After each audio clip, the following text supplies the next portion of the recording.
that time again. Welcome back into Inside the Game. You got some shades? Yeah, Oh, what yeah. what what are those? All right. Well, where'd you get those? Oh, I've had them for a long time. I had them for my time Oh, at really? Woodward Okay. Sports. But, All right. Okay. oh, Dave. Welcome to the 2-hour commemorative edition of Arsenal reaching the Champions League final. Exactly. Maybe if your team maybe did something in the Champions League, you'd get to wear cool sunglasses like myself. Yeah, Ryan's gonna take an opportunity to take his victory lap. And hey man, I love the uniform. I see you're blending into the background there, so that's Yeah, good. there's some green stripes I didn't really think about, but at least for the Arsenal segment, I'm wearing it. So Oh man, that's fun. Well, we had a couple. Both Ryan and I had a few wins yesterday that we were both happy about. Obviously, on the NBA side, I'm so sick and tired of that didn't really matter calling to me, to be baseball completely honest games with you. in the If middle of they lost, I playoff could have cared games. less. It is just completely maddening to be able to work through the middle of all that, but I did, and Pistons got the win yesterday. But the World Cup is coming up. We'll talk more about that here in a second. But yeah, I mean, if you want to take your victory lap, go ahead and do it. I'll let you do it. Oh, I can do it. I can do it 100%.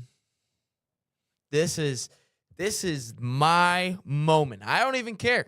I don't even care for all the haters, because we already know that this guy Fabian's already going to be hating about Bukayo Saka and all this. But all I got to say is, freed from desire. La, la, la, la, la, la, la, la. Come on. Champions League final. That's what I'm talking about. This team delivers in the big moments yet again. And I don't know what Arteta's found in this lineup, but this lineup is working. It's so free-flowing. This ain't quite the 2022 lineup that went like 7 for 7 and never lost a single game. But this team is not only delivering when they need to, but they are playing so well. They're playing so hard. When I see our sporting director, our GM, fighting with Diego Simeone on the touchline in the 95th minute, ooh, that just gets me fired up about that. I've never seen a GM in any sport fight the opposing coach in the middle of the game. I've never seen that. But apparently our guy, Andrea Berta, is doing that. And if I have to hear anyone bash Bukayo Saka's name one more time, he scores in the Bernabeu. He scores against Bayern Munich. He scores against Atletico Madrid. He scores against the Man Cities. And then yesterday, the biggest goal in Emirates Stadium history gets put in the back of the net right before halftime. And by the way, this guy, I don't think people realize, he's battling almost an Achilles tear like half the season already. For the last month or so, he has been dealing with an Achilles tear on his right or left Achilles. I forget which one. But he is delivering. Saka is turning up at the biggest moment. And you know what the best part about all of this is? Is all of a sudden all the haters went quiet yesterday. They all went quiet. All of a sudden the Man United fans, the Chelsea fans, the Tottenham, the Cities, all those fans were like, oh my God, this can't happen. This can't allow to happen. If I got to hear anyone else complain about our pathway to the Champions League final, and if I got to hear these Bayern Munich and PSG fans complain about this, guys, maybe just finish first in the table phase and you can get this pathway. Weird how that all works. And I also want to tell you something too, everyone out there, because a reason why I think Arsenal's going to win this Champions League final, A, we haven't lost a game period in the Champions League. 2, we've only given up 6 goals in the Champions League the entire season. How much has Bayern Munich and PSG given up? I don't know, 19 goals and 21 goals in a Champions League the entire year. Oh, weird how all of this works. It's so interesting. And we already got all these haters everywhere. I'm doing a TikTok live after the game. Everyone's like, lucky goal. Bayern's going to spank you. Last time I checked, Arsenal beat Bayern Munich. Last time I checked, last year, we were able to defeat PSG one time. And if we were able to take our chances last year in the second leg, we might have been in the Champions League final against Inter Milan. God, just love life. Yesterday was such a phenomenal day. The amount of times I listened to Freed from Desire, oh my God.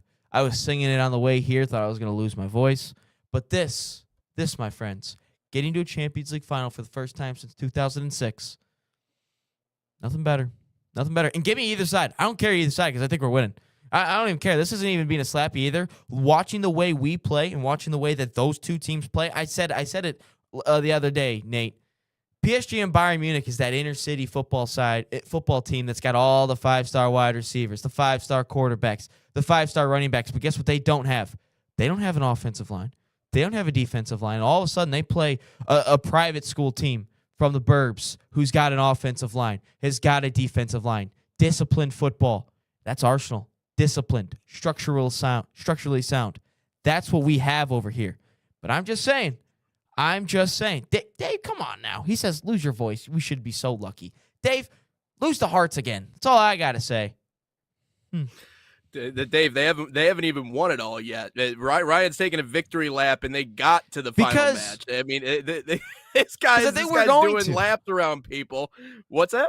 Because they were going to. And like, it's a one-game elimination. Shot.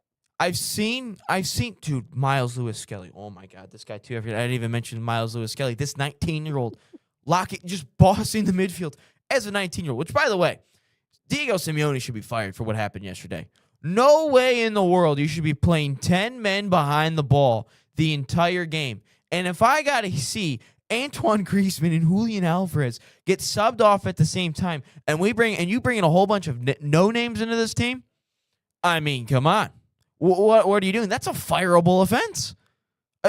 That's like Dan Campbell just like, yeah, I don't know. We need some points on offense. Yeah, let me just bench Jared Goff for I forgot who our backup quarterback is because I thought it was Hendon Hooker, but Hendon Hooker's not on the team anymore. Yeah, let me just bench our starting quarterback and bench Jahmyr Gibbs because, like, I don't know. Like, that's just so stupid, Simeone. No wonder Andrea Berta wanted to fight you yesterday because you complain, you whine so much, you've got a horrible receding, you're going bald as it is anyway. I want to hear the excuses when they lose to PSG or Bayern Munich.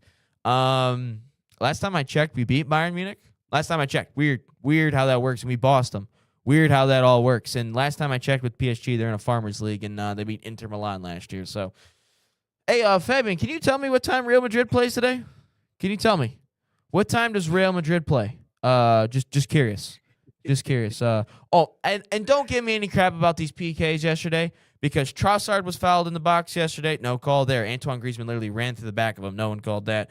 Oh, and then what happened in the last leg? A clear penalty gets overturned by VAR. I don't want to hear any BS excuses about PKs. I don't want to hear anything about these PKs. That's all I got to say because we were robbed of 2 PKs.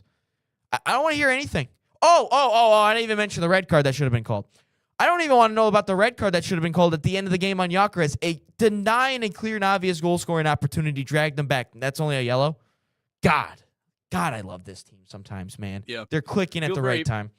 I feel very vindicated in one way because I know we did our Who to Betta once, but it wasn't. I know we got one coming up today for the all sports section, but we did a soccer based one. Christian Pulisic. Okay, and our Who to Bukayo Betta Saka. today is like 2 of the most mid basketball players I've ever seen in my life. One's a Hall of Famer. But anyways, no, I will say the NBA Hall of Fame is overrated. They just be putting in anybody. Well, I think his impact is more than what this generation prioritizes. But what I will say, I do think that saying Bukayo Saka was better than Christian Pulisic, calling him, I forget what I called him once upon a time, but we had that one segment, and people just came out of the woodworks, and they were pissed, especially the Pulisic stands. And then we see what we saw yesterday and the impact he's making, even fighting through the injury. I mean, at his age, he can't even play a full 90 minutes. I don't even want him to play in the World Cup, to be honest with you, Nate. I don't want him to play. A partial Achilles tear is just, I mean, we talk about, again, like ACLs don't bother me anymore. A lot of these other ligaments don't bother me anymore because of where modern science is. Achilles is a different story. So he's out there, and it's one thing, maybe if the stats have dropped off a little bit, but he's come up in clutch areas. And that's what matters for Arsenal to get them back to the final. But yeah, man, I mean, you haven't won it yet. I mean, I listen, I love the act. I love the shades. I love the energy. I love, all of it. If we win, but we win either one, I do not care. If we win the Prem, lose Champions League, I don't really care. But this whole notion that Arsenal stands no chance against Bayern Munich and PSG just baffles me. I'm not going to say that. I'm just saying you might be taking a little premature victory lap here, Nate, that's all I'm saying. This is something I've wanted for the last 15 years, and it finally showed up. I've witnessed the 10-2s. I've witnessed the heartbreak at the Allianz Arena time and time again. I witnessed us, losing at PSG, a game that we probably should have won. But hey, we're in the Champions League final. Anything can happen in a one-game elimination. We almost won the Champions League in 2006 against prime Barcelona with 10 men. We nearly did it. So, I mean, what's going to stop us from doing it? Maybe win it this time. But I just got to say, this could be one heck of a spring. I already got a Michigan National Championship. Maybe Dusty May's gone for all I know. I don't know. And with him being going to the Warriors or maybe if Dusty May, if you ever go to the Warriors, just trade Draymond Green right away. Just trade his ass. Just trade him. He sucks. He's so annoying. So they could be a 500 team. Two. Go ahead. Two. And then we got the Pistons making a little bit of a run. Again, I could have cared less about what they did yesterday. All I cared about was Arsenal winning. I could have cared less about what they did yesterday, to be completely honest with you, Nate. And then 3, give me some silverware with the Gunners. Give me some silverware. That's all I want. You ever been to London? No. I've been to London, Canada. I'm not sure that really counts. You can go to a Gunners game. That's all I'm saying. No, I will eventually make there one day in my life, but it's definitely not going to be this year. So maybe in like the fall when it's like hockey ends here. That's more of like Thanksgiving. So probably more like the winter. No, I want to go when it's a little bit warmer. Maybe next spring when it's right before the seasons get rolling here in soccer here in the States. There you go. May have to an on-scene show. An on-scene show up. from London. No, man. But hey, all I'm saying is if they don't win the Champions League, if we win the Premier League, I don't care. Is that the moment where we bring Dave on, or we bring one of your Arsenal haters on? No, because really all I'm gonna say is we won the Prem. It won't matter. If we lose both, sure. But if we win the Prem, lose the Champions League, I do not care because we won the Prem. I don't care. I'm just saying, you've been dreaming of this moment for 15 years. You got there. I was so just dreaming of at least not getting embarrassed 10-2. Like that's like us losing 5-1 and 5-1 back-to-back legs against Bayern Munich back in the day. Oh my God, that was horrible. And then I got all the haters in the chat yesterday. Oh, it's a lucky goal from Saka. I don't know. Maybe tell the Atletico Madrid defenders to actually defend like a true soccer player instead of being schoolboy and all that fun stuff. Like I don't know. Do that. Maybe I don't know. Let Victor Gyökeres just run in behind completely free, unmarked. I don't know. Maybe do that too, guys. That's all I'm saying. Yeah. Oh, and then we could go to the Trossard penalty that should have been called, but yeah, that doesn't get called. Dude, Atletico played so scared yesterday. It was so awesome. Like, usually that's Arsenal in these moments, but it was Atletico. It was Atletico in these big moments. I don't know what it is. You guys are in the UCL final in first place in the Premier League. I congratulate you, Fabian. We're not done yet, and they know the job's not done yet. But we're going to take these 24 hours. The goal was not offsides. Fabian, shut up. It wasn't offsides. Last time I checked, when Trossard put the ball, when he kicked it, there was 2 players in front of him. Maybe tell those defenders to actually defend. Maybe that's why Real Madrid wins so much in La Liga, is because you've got the softest defenders in the world against a team that's in 4th place and 3rd place year in, year out. Maybe. But here's what I got to say. Here's what I got to say. We're going to take these 24 hours. We're going to enjoy it. I still got we're going to take the next 2 hours and enjoy it, clearly, because you're flying on 10 right now. Look, we got 10 more hours until I can really, got to lock back in a little bit. And the guys obviously know it too. They've said it in the press conferences, job, as JJ McCarthy said, job not finished. Job's not finished yet. They know it too. They all know it. But to those fans, and I didn't even mention the fans yet. I didn't even mention the fans. Nate, remember in 2021 Michigan Ohio State, where at least me personally, and all the fans have said it too, like there was no sense of being scared about losing to Ohio State. It was like we want it. It was a switch. Like it was hunger. Yeah. It was we want it now. Mm-hmm. Since that Man City game, because Tyler Adams mentioned it with Bournemouth when Bournemouth beat Arsenal a couple weeks ago. Tyler Adams mentioned on the Men in Blazers podcast, which Men in Blazers are so funny, by the way.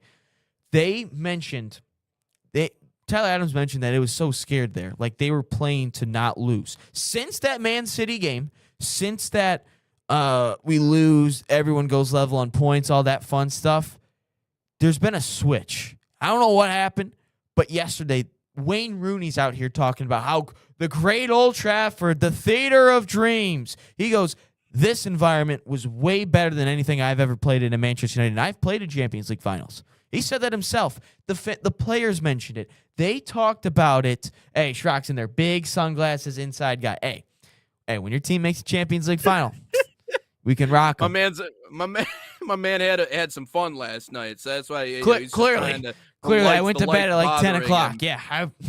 Hey, which, by the way, I got a fun.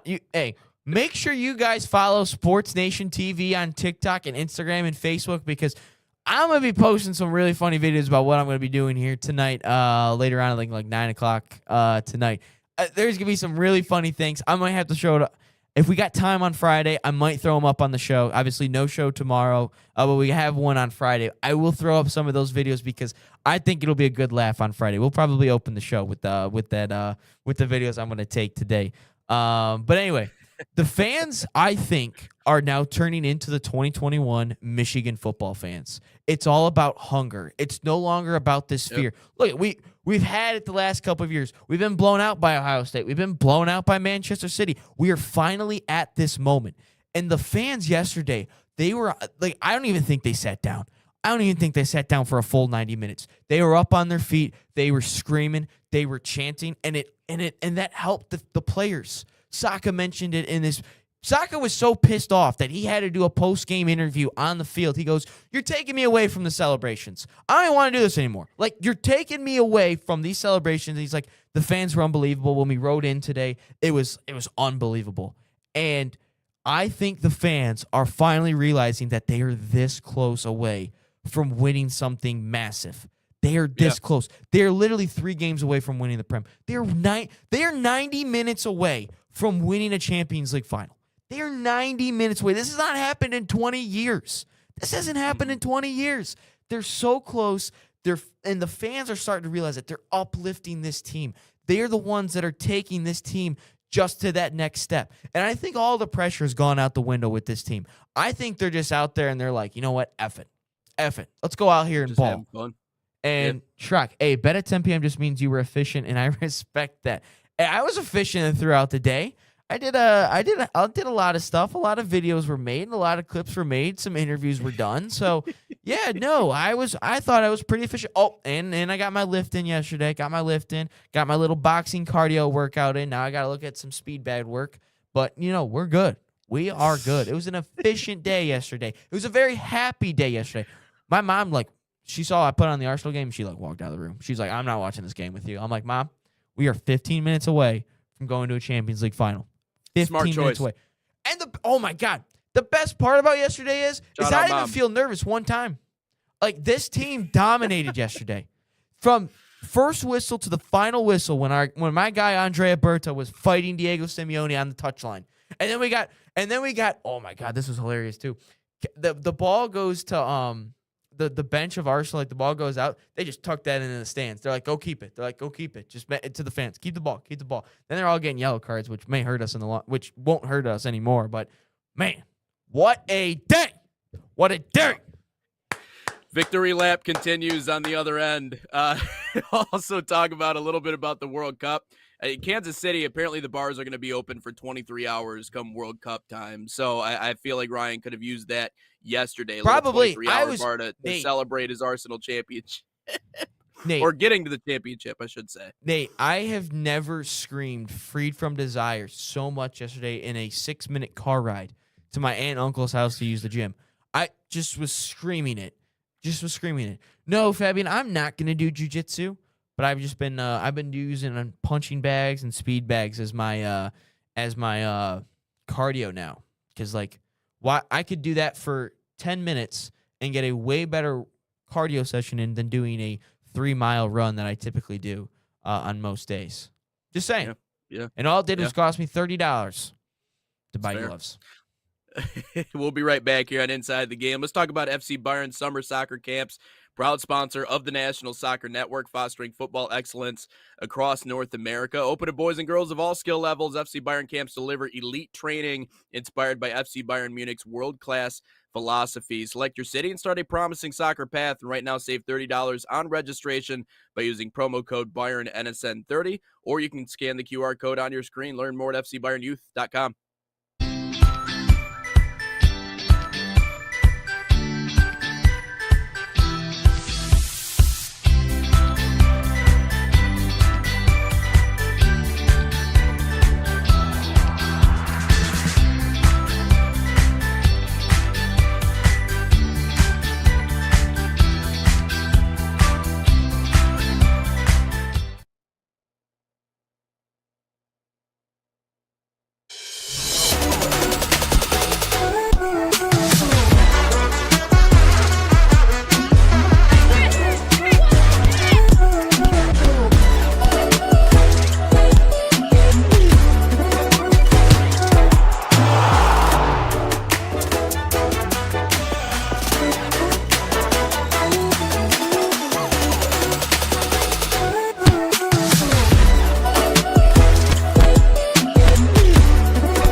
So the dream behind Irene's was simply to be a place where the community could come and gather.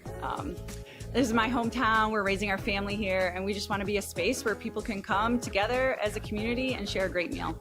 We've got golf simulators, we got pinball, live music, trivia nights, but we also have fresh, always homemade, locally sourced food, and we serve it with a sense of Gemütlichkeit. This is a German word that conveys a sense of warmth and coziness and belonging.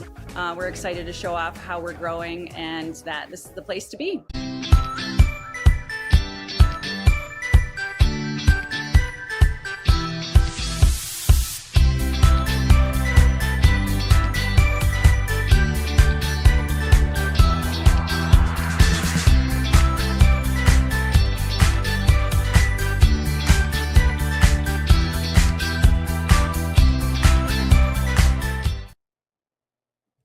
We're back in on Inside the Game here, episode number 283 here on the National Soccer Network. Nate Wangler and a crazed Ryan Glinsky after Arsenal punched their ticket to the Champions League final yesterday with their win. Again, I feel very vindicated saying Bukayo Saka is the man.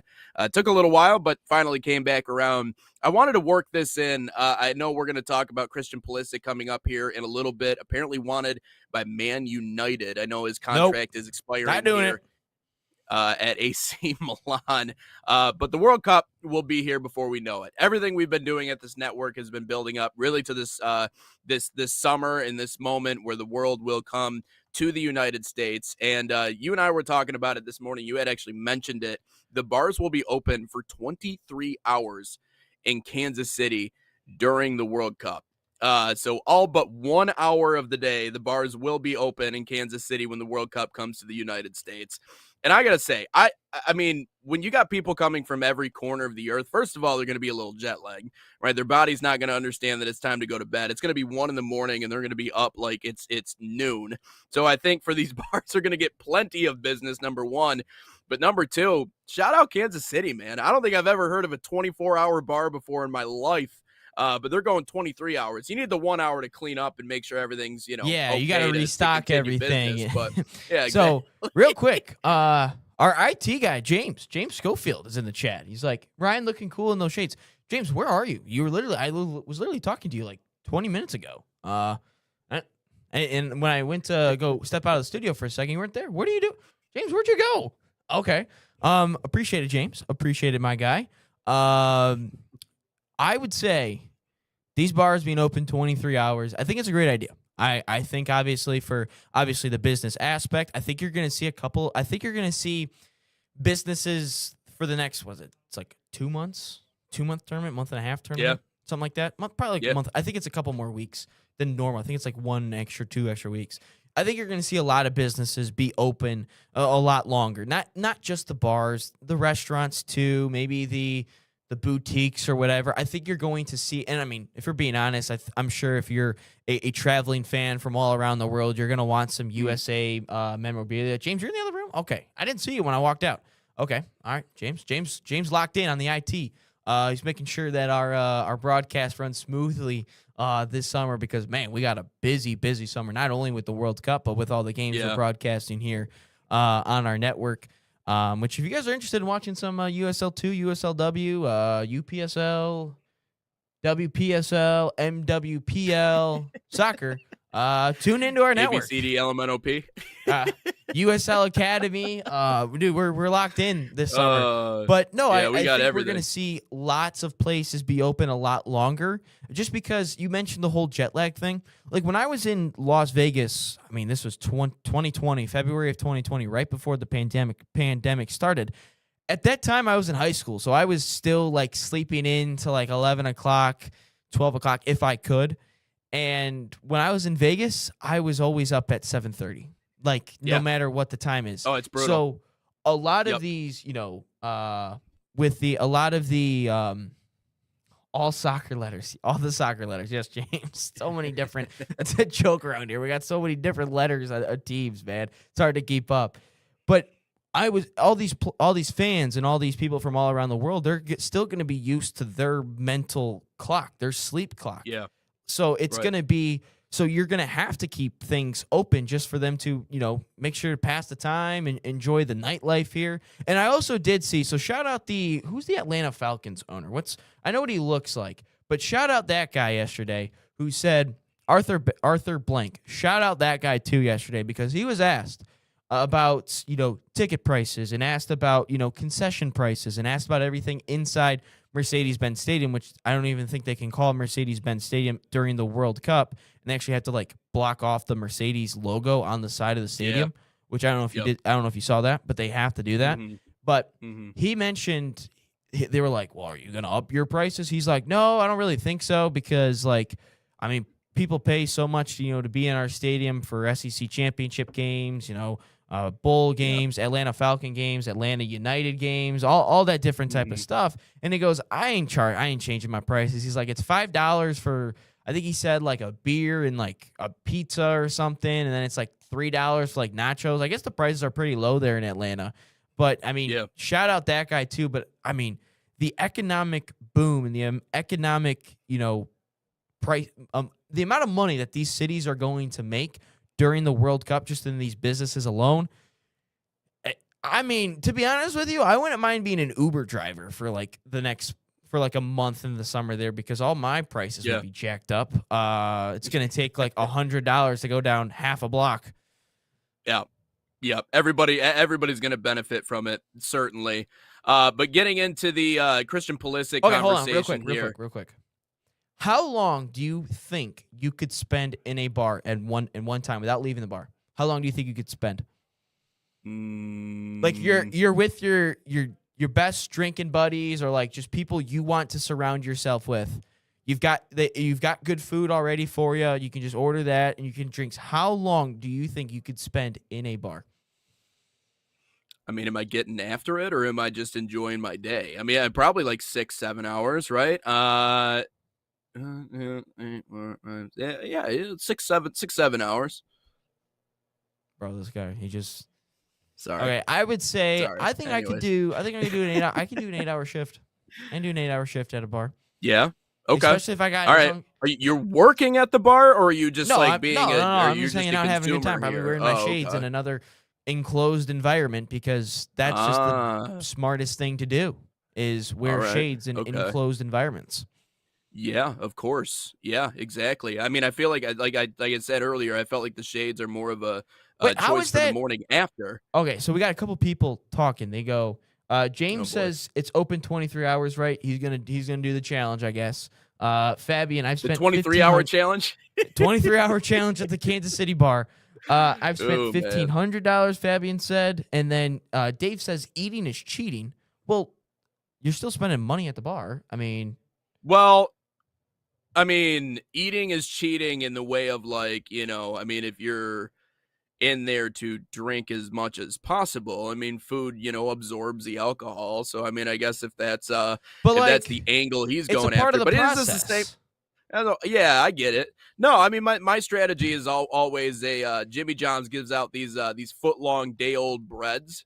They're 50 cents. you eat one of those before you go out anywhere, and you're good to go because the bread absorbs every last little bit. Ask Schrocky. Schrocky, if he's still in the chat right now, he'll drop in a comment here because I told him about that strategy once upon a time, and it is foolproof. I'm telling What? you guys. Sorry, You Fabian. gotta Fabian put a comment in, and now I got to bring the photo in What?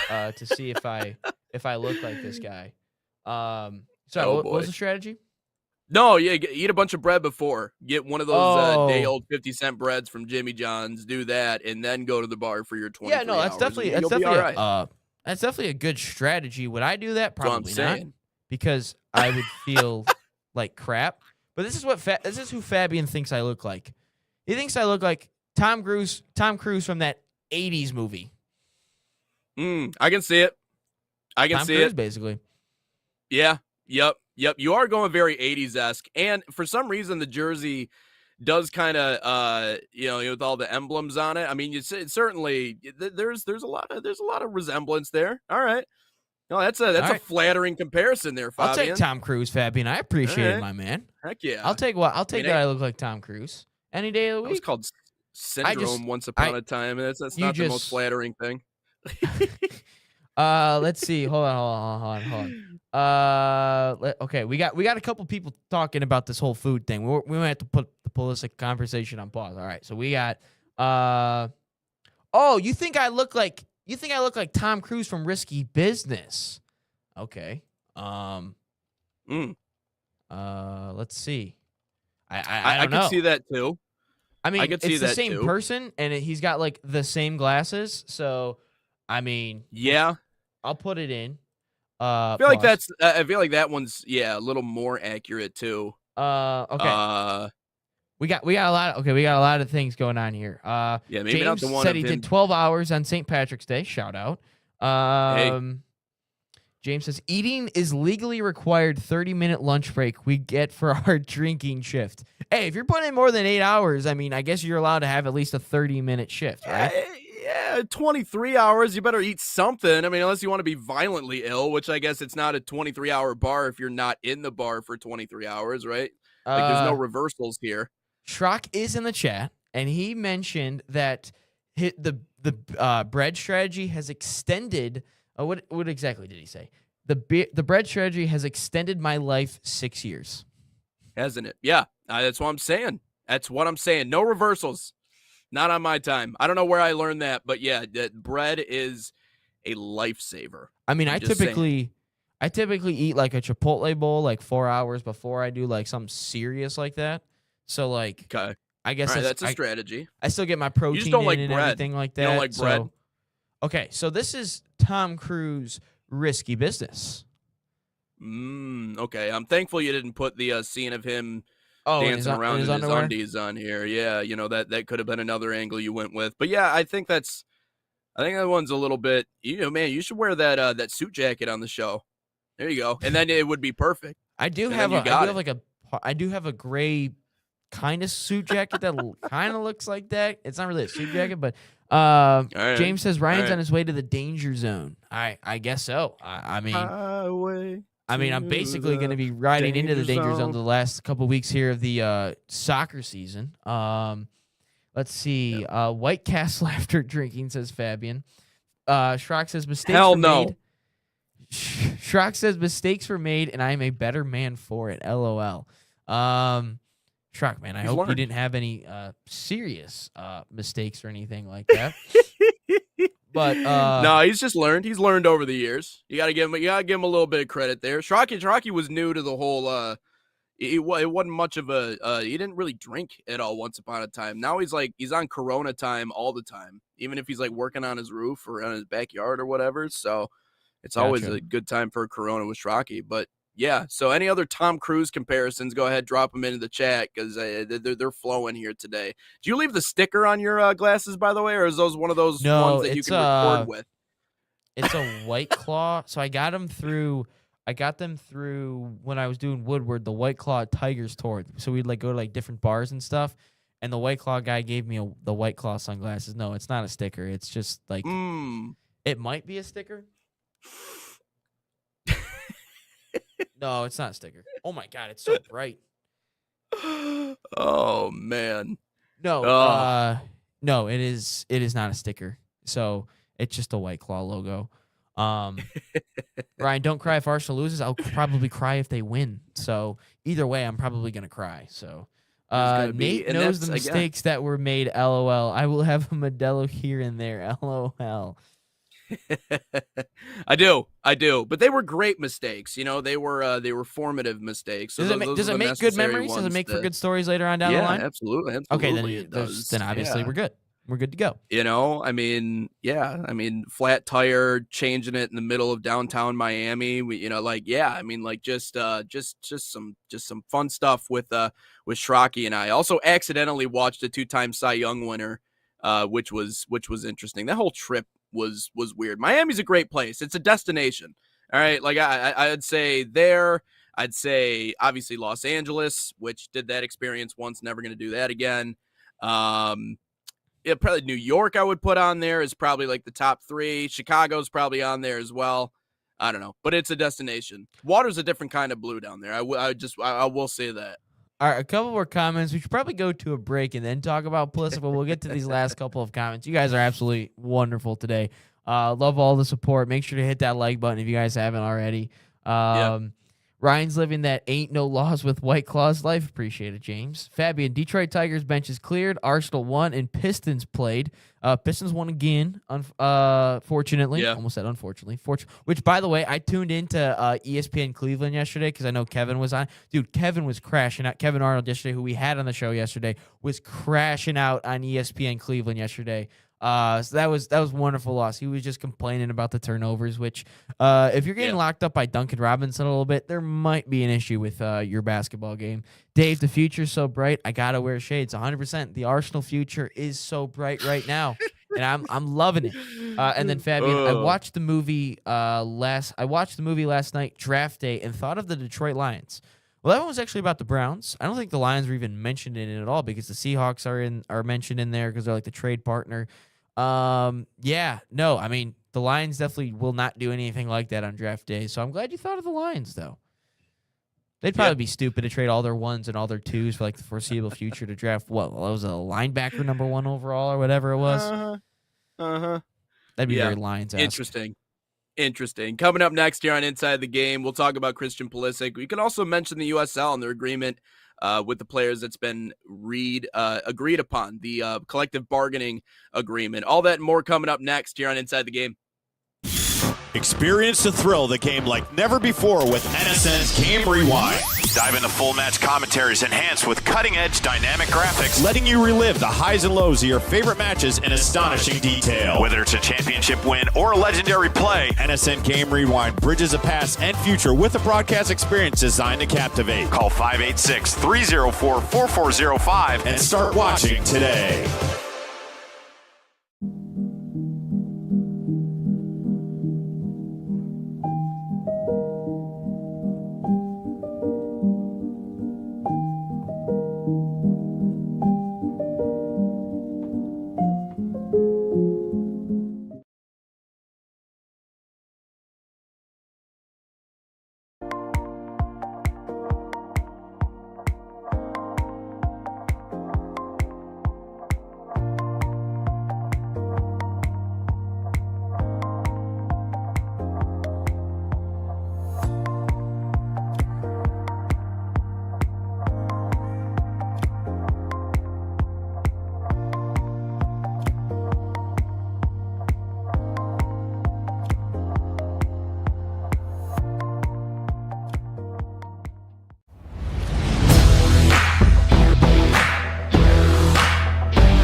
Back in live and Inside the Game, Nate Wangler, Ryan Glinsky, a.k.a. Tom Cruise Jr. today here on the show. That's number high praise. I'll take that 283. any day of the week.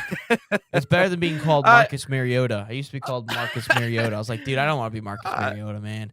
I know he throws touchdown passes to himself, but I don't want that. maybe the Hollywood actor Tom Cruise, maybe not all the other stuff Tom Cruise, but yeah, I hear what you're saying. That is high praise for his heyday as an actor was better than most. He was at the top of his game. You for just a won't while see there. me dangle off the side of an airplane. So Yeah, that's As it fair. takes Well, you got a off. stunt double for that. Unless did Tom Cruise do all of his own stunts? I don't know. I mean, I probably he did. I have no idea, but I know they got people for that. But let's get into the Pulisic conversation at long last here, Ryan. Apparently wanted by Manchester United, potentially on a transfer. That's been the rumor that he might go to United. Obviously, once in the Premier League, Christian Pulisic, but looking at potentially a return to the Premier League. Couple of reasons why I think this is a good idea. You could also go the other direction and say it's not a great idea, but here's just a few. I'll just break down a few reasons. First of all, I think the whole technical versatility that Pulisic has shown at AC Milan has been really promising, especially for a team like United, who's trying to really restructure things. Obviously, he didn't fit into the mold at Chelsea, but I think he has evolved significantly since his time at Chelsea. And I know we've talked about how obviously Italian football is not what it used to be, but Christian Pulisic has shown really elite output. I mean, 88 goal involvements. I know he's been dealing with the injury, but I think in terms of his versatility and playing really across that front line for AC Milan, including being a false nine at times, it is really something for United that they want to take advantage of. And again, the growth since that point. But also on the side of AC Milan, the expiring contract. I mean, you could deal him now or you can lose him at a much lower price later on. And so I think for them, the urgency of trying to find something of value for Christian Pulisic after what this season has been for that team, which is not, I don't think, what they were expecting or what anybody was expecting, it would be a smart business move. But the other part that I'll say, and Tim Howard actually kind of echoed this sentiment on his podcast, and he talked about the trajectory of Christian Pulisic's career. And obviously he's getting closer to 30 years old, but mentioned how there are a lot of players that get into the Premier League early, don't really find their spot, leave, and then have an opportunity to come back. I mean, he was comparing his trajectory to people like Kevin De Bruyne and Mohamed Salah. Now, I don't know if he quite reaches the level of those guys in coming back to the Premier League, but what I will say is that his game has matured. And what was the one knock that we always said about Christian Pulisic? Dealing with the physicality of the Premier League. Can he deal with that level of physicality? Didn't the first time around. I think he's physically matured a lot more since that point. So I think he's more ready for it now. But also, squad needs too. I mean, this is someone that he could certainly fill a spot at Man United. But is Tim Howard correct in saying that now he's more ready to perform in the Premier League than he ever was before? I think he has matured quite a bit since that point. Obviously, I think the injury issues are a concern, but on the side of AC Milan, it's probably the right move to let him go, at least at this point. But I think he has matured a lot physically speaking since Chelsea, and I think maybe that feeling of leaving a lot on the table, which he did his first time around in the Premier League, could certainly drive him forward. I don't think it's a terrible idea. I don't think it's a terrible idea. Yeah, I think it's a horrible idea for Christian Pulisic. What is his biggest knock? What is the biggest knock on Christian Pulisic? He's soft. If things aren't going his way, he gets all up in his head. This is one of the 4 or 5 clubs in the world where if you're not performing, you might never come back from. Manchester United, they will, and I told you what's going to happen with this club. They are going to probably promote Michael Carrick or bring in a new manager that's got a lot of high praise and all that fun stuff. Then it's going to go sour really quickly when they don't get results, and Pulisic might not perform, and the fans will turn on you in an instant at Manchester United. It's a toxic club. It's a toxic environment inside this club. And Pulisic, I think, it's the same reason why I didn't even want him to go to Chelsea in the first place. It's toxic. There's so many different players battling for every single position. Like, if I were to look at the Manchester United roster right now, just from looking at the forwards, the midfielders, I don't think he starts over Brian Mbuemo. I don't think he starts over Mateus Cunha, and he's clearly not going to go up the middle with Benjamin Šeško because Pulisic's not going to even be strong enough to be a true number 9 inside the Premier League. So I don't even think he starts over those two players because those are two players that, Carrick has really favored in his time at Manchester United so far. I get the, he started there, left, comes back. I get that whole point. But I just don't see a place where Christian Pulisic is going to thrive in the Premier League, especially in a side like a Manchester United. Because if you don't perform, they're going to get pissed at you. And that's not what we want from Christian Pulisic. I didn't like the Chelsea move ever. I get the points that you laid out. Maybe he's matured and all this and that. I get all those points. He's not going to do anything the most solid. And I'll tell you that right now. That's not going to happen. Yeah. But Pulisic is such a moody player. It's so up in his head if he doesn't score goals. It's kind of in a way, Pulisic in a way is kind of Javi Baez in a way where you're going to get some really, really big highs and you're going to get some really, really big lows. I mean, to that point, what is Baez, where has he performed the best in his career? With good teams. Manchester United's not a good team. They're not performing right now? I mean, from everything that I've see seen what this and what team I've looks read, like when they're traveling on all fronts. I got to see exactly what team they're traveling on all fronts. The reason they are performing so well is because they have no other competition to worry about except the Premier League. That's the only one. And the way that the games have looked against the big sides shows that there's no sign of progress at all. It's the other teams are dominating us. We're going to capitalize on mistakes. There's no sign of this Manchester United team currently that will say that I believe that this team could make a deep run or compete against a Man City, Arsenal, or Liverpool. There's really nothing. Even against Liverpool, they were just mistakes. That's all it was. I don't see there's nothing about this Manchester United side that impresses me whatsoever. There's nothing. And Pulisic should stay away from this. I don't know how you take that away from it. I mean, they're a top 3 team in the Prem. Also, let's talk about, there's rumors, and now mind you, this whole transfer of Pulisic going to the United is just a rumor to begin with. It's picking up steam. Obviously, we've caught on to it, and it's very much a probability. But you think of some of the exit strategy of some potential departures for this team too. I mean, they have a few players that might be on their way out. Rashford, Sancho. I mean, those two guys might be on their way out as well. They're on loan with their other clubs. They're not on the current roster right now. But the point is they need a productive winger. I mean, that's the point. Even if Pulisic isn't necessarily a starter, I mean, you talk about valuable depth on a team that right now is 3rd in the Prem. I mean, they're winning. And from what I've seen, again, from what we've read, from what the players are talking about, they love Michael Carrick. Now, if you can say that the front office, then promote him. They should have promoted him already. If they loved him so much, they should have promoted him, but they haven't. I absolutely agree. Also, I know it's tough to play in a tough environment like that. I mean, I think about it in the same way of a guy going to play in a city like New York or Philly. I mean, if you play bad for 1 or 2 games, that's a city that turns on you like that. I can't say that for every American city, but I certainly can say that for New York. They just do things differently over there. And so, yeah, obviously, but and he has been sensitive and he has been soft. And we've seen that from, especially in the midst of what this drought has been and battling the injuries. But you can't say that there's nothing to Man United or that there's nothing there for him. It's a chance to prove himself after flaming out at Chelsea. And clearly they see something in him. So I don't, maybe in the long run, it's not of course it would just be, I don't think it would be a permanent thing to have him on United. But it would have to be a permanent thing. If you're going to make a big move like that from AC Milan to Manchester United, it's going to have to be a permanent thing. I guess. Yeah, I guess. But it is tough it has for me to to be. say There's no way that it wouldn't. If you're going to spend $70 million on a player, he's going to be there for more than 2 years. That's just the reality of it. Yeah. But I mean, it's a chance for him to reestablish himself in the Prem. So sure, I don't, but like I said, to say that. This is one of the worst situations that this man could go to.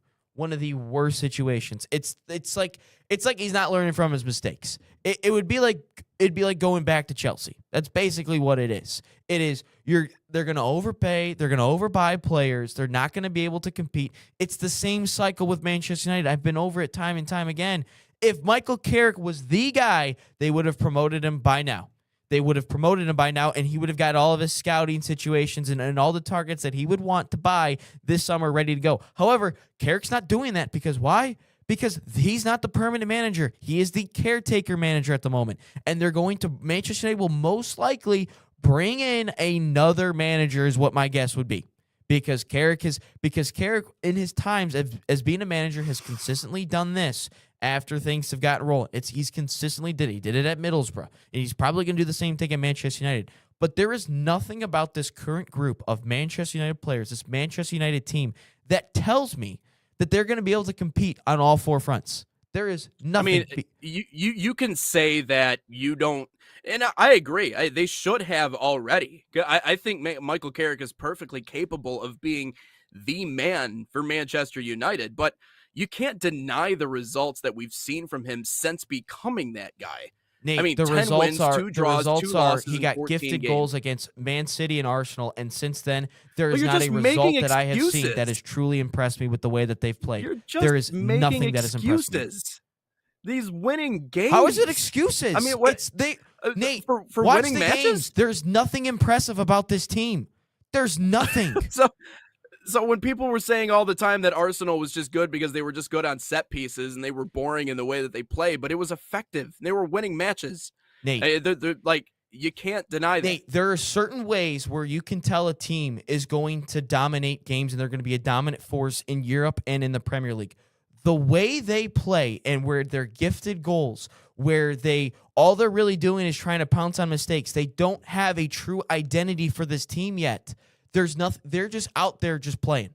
And when you finally get into next year, a blank space, and you finally are able to do what you want to do, I don't know how it's all going to work because there's no identity with this team. You know what's basically happening with this Manchester United team is basically what the U.S. men's national team was doing when they beat Japan, Uruguay, and all those teams. There's no true identity. They're just out there playing. There's no identity with this team. It's the same thing with United. There's no identity. I think Bruno Fernandes is an unbelievable player, and I think he should move on and become a player at a big-time club. But there is nothing that Michael Carrick has done where I'm like, you know what? There might be something. You don't think there. he's trying to establish that identity? He's an interim. He's a caretaker. He's not a permanent manager. You're just riding the ship.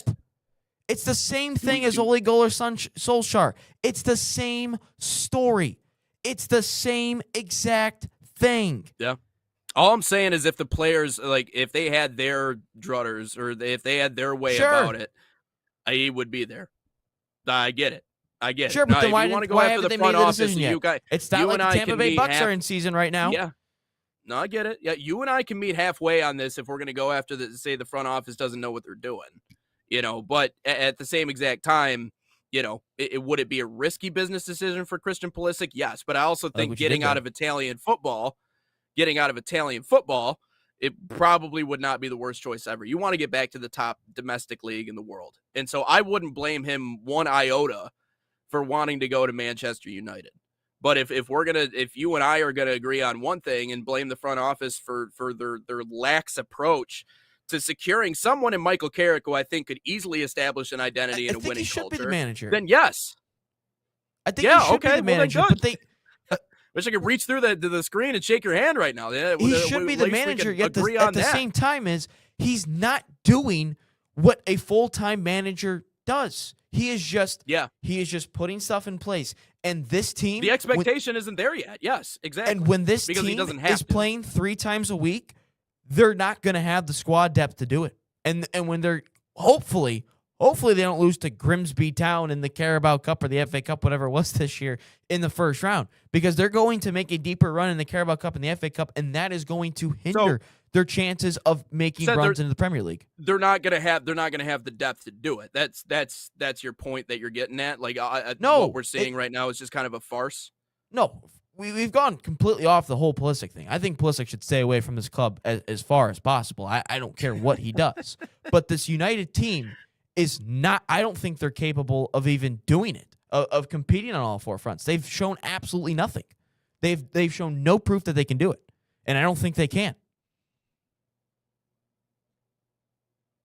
People are going to keep calling you a slappy man, but I love it. I literally defended this the club energy. not too long ago, literally the other day, and then everyone got mad at me for it again. So, Uh, but Pulisic should not go to Manchester United. That is not a club I think he should go to. If anything, of the other Premier League clubs that are out there, I think better fits would be Aston Villa. I think Liverpool would be a better fit. Dare I say Arsenal would be a better fit, even though I don't think they'll go after this summer. But Pulisic should stay away from Manchester United because it's all up here with Pulisic. That's all it is. And this is the exact opposite club, maybe outside of Real Madrid and Barcelona. This is the exact opposite club that you go to is Manchester United. You do not go to Manchester United if you're a fragile player like Christian Pulisic when it comes to up here. That's not the place you go.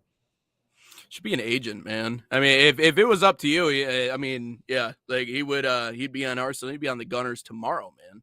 No, because I think when it comes to Arsenal, the issue when it would come to Arsenal is I don't know if he would necessarily get all the playing time there because you've got Madueke, Martinelli, Saka, all those guys.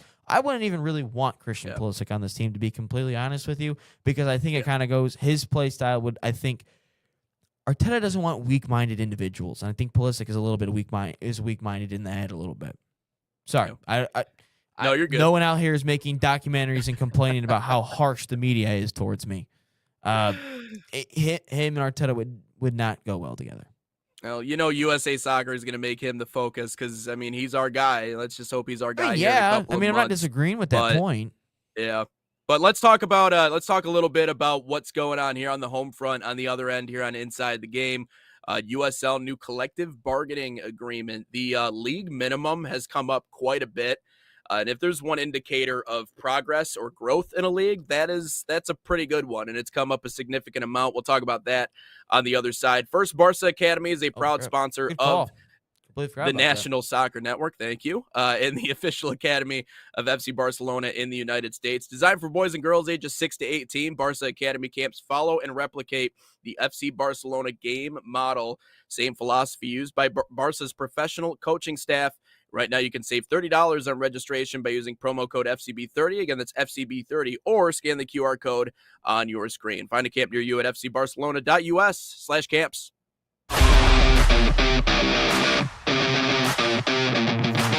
In Barca Camp, I sing my song Grown on and off of the field.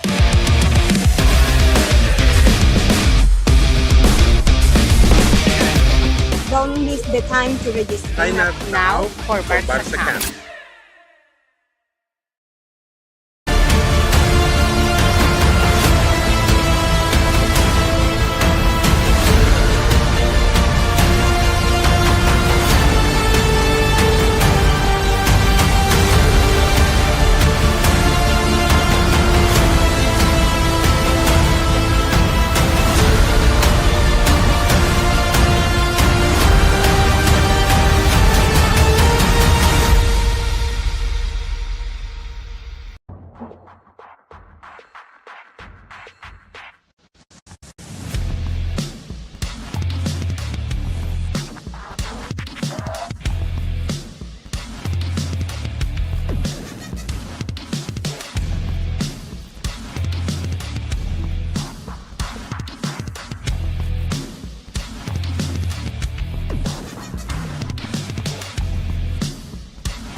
It's Inside the Game, live across your airwaves here on the National Soccer Network, episode 283 here on NSN. Ryan, we've been discussing this point last couple of days and really the last couple of weeks as we get ready for the summer and everything that's going on in the United Soccer League. Again, Neil Rule coming up again on Friday. We'll talk to him again about the game of the week. We got a whole lot of interviews coming up on Friday, but big news out of the United Soccer League, the new collective bargaining agreement. Finally, we're able to put pen to paper, and we got a new agreement. It has raised the league minimum quite a bit in the United Soccer League, but there's a lot of other things that go into this, Ryan. So what are we kind of looking at with this new CBA here with the USL? It's the main thing is really about player salary. It's up from $31,000 to $42,000. It'll be $67,000 once the Premier League starts. That'll be the Premier League minimum salary for the players. And the other thing was health insurance, health plans, and all that fun stuff. Yep. Players have been offered the front office health plan of that.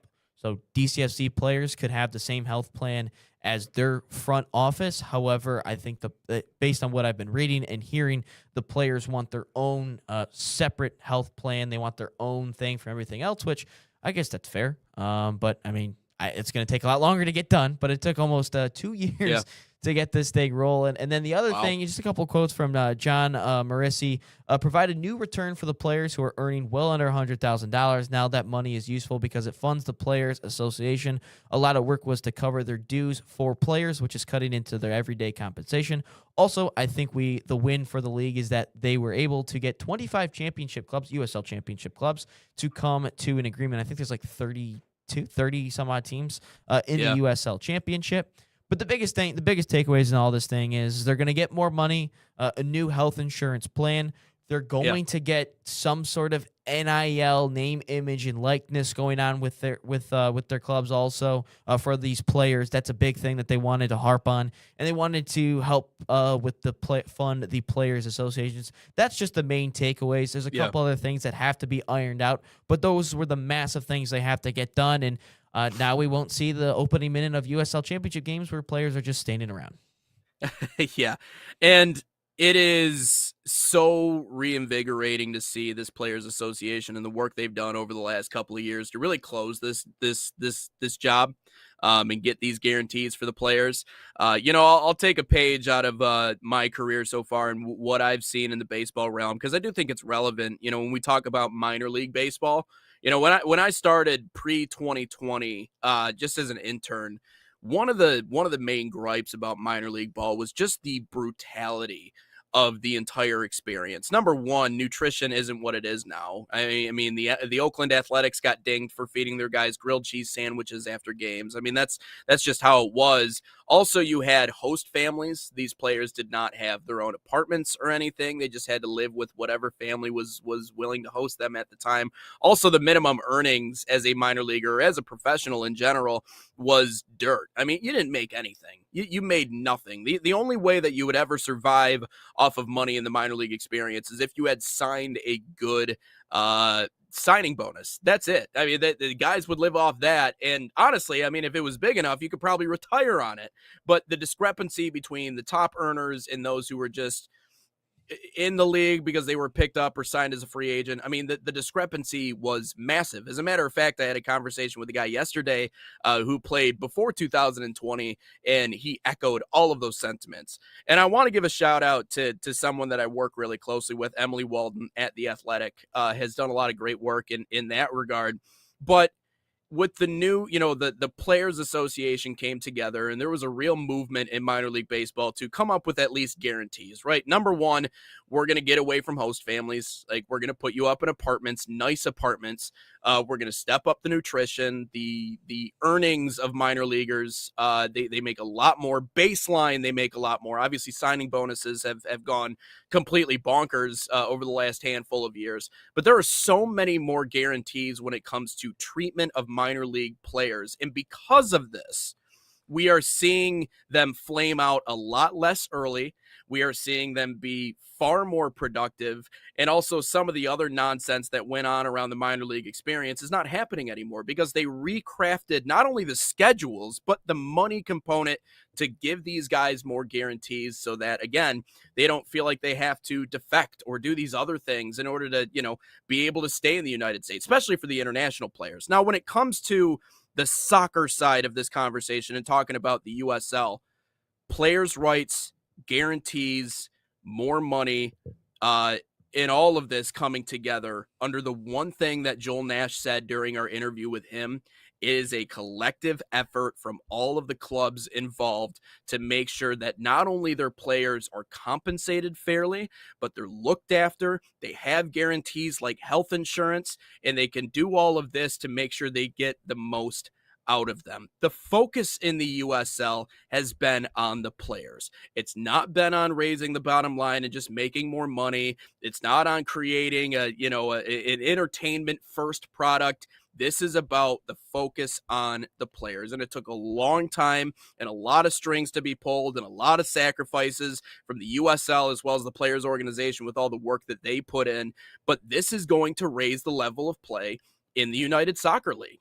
This is going to raise the competitiveness of this league, because when you provide guarantees, you provide an area in which players can feel like they can thrive. Now, does this, keep them around in the United States? No. I mean, obviously, if they perform well, they're going to go over to Europe. But if we can continue to cultivate an environment that takes care of the players and is a player-first league, it's going to keep a lot of really talented players here in the United States as this continues to get bigger and better. And obviously, you talked about that minimum earning continuing to go up when the premier level starts. All of this is a unified effort to take care of the most important thing in this entire realm, which is not the owners, it's not the broadcasters, it's not the fans, it's the players. That's the most important part. It always has been the most important part. It will always be the most important part. And this move from the USL really kind of cemented that. So kudos to the Players Association and the work they did to work out these guarantees for players, because you're not going to get a good product when they feel as if they're being taken advantage of. You're not going to get a good product when players aren't being fed and they have to find, 8 ways till Sunday to be able to afford to live before they can even play soccer. I mean, there's so many other concerns on the mind of these players that I'm sure extends well beyond the pitch. You're not going to get the best out of them if they're worrying about all that stuff. So, yeah, good work. Good work from the Players Association. This makes me happy, not as just a consumer, but obviously someone who's involved in it. And when you spend enough time around athletes, man, you realize that everything that they do is a full-time job. And I mean, to put your body on the risk for our entertainment, yeah, I mean, you should get every dime that's coming to you. Yeah, I just don't think the USL realized how big that they were going to get. I think since post-COVID. So I don't think they necessarily had all the places, all the things that you need in place. I don't think they understood the popularity that was going to happen with their leagues. And it took a while, and obviously, money runs everything. And obviously, when you grow in popularity, you're going to get more broadcasting rights and more commercial revenue and all that fun stuff. So right. I think that I don't even think the USL, if you probably asked them 5 years ago when I first started watching the USL Championship and all that, I don't think you could have told me or the league where it was like, yeah, it's going to be this big and you're going to have to start paying these players potentially $50,000 or $30,000 more just in a couple of years. I want to see the same energy out of you when DCFC goes on and wins a championship or something. Maybe we both wear kits, and I got to get some DCFC gear, man. I don't think I got anything while I was there. Why didn't you get anything while you were there? I don't know, man. I went to the gift shop and everything, but we were doing something else, so I walked away for a moment. I don't know. I kept my security, my vest that makes me look like a security guard, but outside of that, we were sitting for like 30 minutes just out in the concourse, quote unquote. And you didn't go into any of the gift shops out right there? No, I'm sorry. I didn't. I will say, don't get two Polish dogs at DCFC because they are not small dogs. They are big dogs. And I asked my big dog co-host if he wanted some. He's like, nah, man. Polish guy over here doesn't want a Polish hot dog. Yeah, because I had a giant burrito in my hand. I was like, and if I ate that, bad things will happen. Just saying. Like, you will not want to stand by me. That's all I got to say if you were to feed me that. Man. I think with the new CBA and everything, USL, I mean, obviously, like you mentioned, you want to get the players, everything that they need to perform at a high level, because without them, you don't have a product. I just don't think – I think it just took a long time because, I mean, obviously the USL does not have the funding that the MLS has. They don't have that sort of money. I just don't think they understood. They're like, wait, this league's kind of growing at a fast rate. We might have to put some things in place. But at the same time, it's a good thing. It's a really good thing because they are growing this the authentic way. They are growing this league the right way. It's not, I mean, it kind of is. You got to pay your way into it. But obviously, if we get into the promotion relegation you're thing, always going to have change. To spend money. Yeah. But right now, right now you still have it's still the American way right now. I mean, we watched Atletico Dallas. We talked with all their Peter Luchin and the other owner. I forgot the guy's owner's name. But he was really cool interview. I mean, they had to pay to just get into the USL Championship. They bypassed League One. They bypassed League Two. They are already in the USL Championship starting next season. So there's still American sports ideologies there, but we are slowly getting to that place where it's going to be a truly authentic soccer experience. And I really am intrigued to see what it all looks like, what it compares, what the fans look like, what does it do to the MLS. I mean, we had Neil talk about Detroit City FC games were, not necessarily overtaking Detroit Tiger viewership, but it was kind of in the same ballpark, and it's only going to increase more, especially if the Tigers continue to keep which sucking. is saying a lot, by the way, because the Tigers are a top 5 TV market in Major League Baseball. And so, I mean, if that gives you any sort of idea, continue to suck here, it might grow even more. I mean, I don't even know. I got to look at the USL Championship standings. Well, they just benefit from the Tigers do for that. They're just in a terrible division, so we might still stumble our way into Detroit City's not far off the pace as number one in the conference. So I'm just saying, I think Detroit City FC, but to be fair, they always kind of start off hot and then they slowly go down as the games go on. But again, I think with playing at Keyworth, man. But again, we didn't even mention that yet. We didn't even mention that yet, because that was another thing that was said when we put it on the show a month or two ago, is they want better locker rooms or training facilities. Guys, they are growing just as much as you guys are growing. They don't have all the proper things in place yet, guys. Just wait, who wants that? You're talking about the players? Wanted better changing rooms. They wanted better locker rooms. Well, that takes massive amounts of money to build new stadiums. They're slowly getting there. Detroit City FC, we've Pittsburgh, seen the arms race. Yeah, we've seen the arms race in the USL. But I think to an extent, the players got to realize it might take a little bit of time to get there, but they're slowly getting the ball rolling. It's getting there. But I mean, to be honest, I think it's kind of badass that you go into Keyworth Stadium, you're an MLS side, and you're supposed to be all used to this and that, like all the glitz and the glamour, all the trainers, and you're put into a locker room that is the size of the studio that I'm currently in right now. Like, and it's all rusty, it's old. There's probably ceiling tiles falling off. There's probably rusty nails. Like, that's pretty sweet to me. There's something so romantic about it, but also at the same time, again, the USL, and this is something that JT said this, and I agree, because I've seen it in person. I've seen it, when I've broadcasted games, whether it be at Midwest United or anything else. It's just the way the league carries itself. It's not amateur hour. They very much prioritize a level of professionalism, even in their formative stages, that is the part that the USL is very much taking itself seriously. Like, the USL has much bigger plans than I think what people actually give the league credit for. To your point, did they expect to go through the boom that they have? No. I don't think so. And so it's a good problem to have, because you're like, we almost have too many damn people that want to get involved in this thing. We have people that are sick of seeing what the MLS has become, which is just, it is a star-driven league, yes, but 3 or 4 stars, and then the rest of them are pretty much the players that would otherwise play in a league like the USL. They're just playing in the MLS, which is bigger by brand name and because of money. But again, like, money doesn't always tell you the truth. Like, one person can have more money, but the other person can be more brilliant and have better ideas. Like, money tells you a lot, but the USL is, like I said, I think to your point, learning very quickly that they're catching steam here really fast. And I think that they've put it into places where, I mean, we've talked about it already on the show. MLS sides are in massive markets where they're already battling the NBAs, the NFLs, the MLBs, all that stuff. Like Detroit City FC, obviously they're battling all four. Right.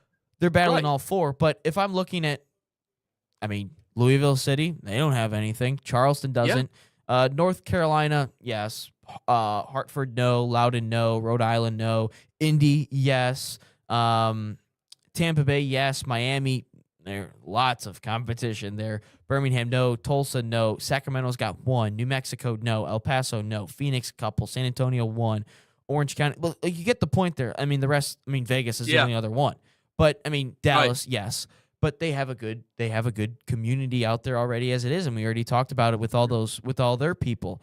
It's But that's another impact of it too, because it feels like a true community. We can say the Detroit Lions, the Detroit Tigers, the Red Wings, whatever, is a community, but in reality, it's really not.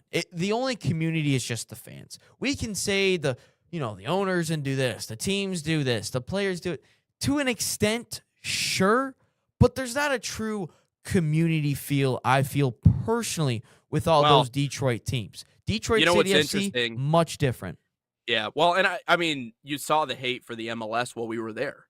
I mean, it wasn't a secret. That's been there for years. These people don't like the MLS because so you don't think that group of people definitely wants to see this league get bigger than Major League Soccer. And if we're talking about a market like Detroit, I understand that like downtown Detroit has lost a lot of people since the auto manufacturing industry was like, we're out of here, we're going overseas. I get it, but the Metro Detroit area is massive. I think it's the second biggest metro area population-wise in the United States. Outside of, I think, Dallas, I think is the only one that's bigger in terms of the population around the actual city limits of Detroit, which it's wild how big the city of Detroit is. You can literally fit 3 major U.S. cities just inside the city limits of Detroit, Michigan, which is just freaking crazy to me. But yes, I mean, imagine giving that team an opportunity to be in the top league in the United States. Like, that's why they hate the MLS, because there's no passing in. I mean, they've had to do their own thing, but they've built a grassroots, passionate fan base that has carried them all these years. Metro Detroit is 4.39 million, which is just outside the top 10 of metro areas in the United States. Oh, but Detroit? Really? Oh, yeah. Whoops. All right. I guess Phoenix, I didn't realize it was that far down the list. DC area, Philly, Atlanta, Miami, Houston, Dallas, Chicago, LA, New York metros are bigger. But no, Detroit's still big. I mean, yeah, we've got all the population in the world here in Metro Detroit. Yep. You go past Flint, there ain't nothing up there. Past that, there ain't nothing up there. Yeah, I guess that's go fair. Yeah. West to Traverse City or Grand Rapids or anything to find like more than, I don't know, a million people maybe or something. I don't know. But it just, when it comes to like the big 4 pro sports teams, those 4 leagues, I don't feel a true community feel. The owners will say what they want. The players, the coaches will say they'll say the corporate lines. The fans, we just love the fans. We do it for you.